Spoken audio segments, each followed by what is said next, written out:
Hey YouTube, welcome back to the channel. It's me, Zach, and I'm not sure if you've seen my last devlog tutorial, devlog number 1 of a multiplayer first-person shooter, but sadly I'm stopping that one and starting a new devlog series. I know, I'm sorry. Okay, so this devlog series is basically going to be a stealth escape game, and it's going to be really cool. Let's get into it. To start the project, I went ahead and created a blue cylinder. This will be the player. Let's name him Jerry.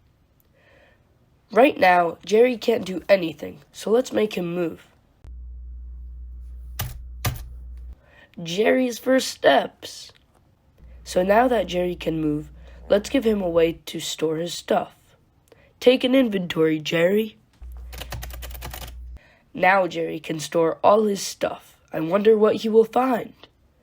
Because Jerry doesn't have much, let's give him a gift. Here's your present, Jerry. Now Jerry can pick up and store his gun. Jerry, wait, don't shoot that.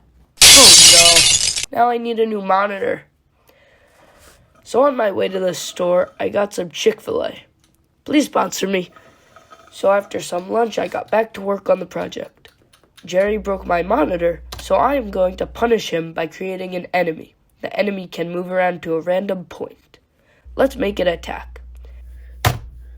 Haha, Jerry, you lose. We are far into the game's basics at this point, so let's get more advanced. Let's add some security features.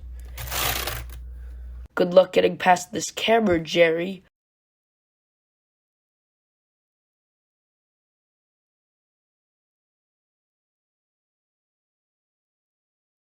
There isn't much to do in this small world, so let's make a bigger one.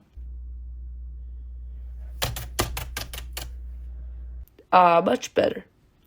Let's add some life here. Now Jerry can play with all his friends. We have accomplished a lot in this devlog, so I am going to leave it here for now. I'm planning on making a part 2, so if you want to see it, smash the like button. Also, if you are new to the channel, please subscribe. It's free. We have much more to accomplish in this project, and you guys are what is keeping me motivated to work hard. Thanks for watching. Bye.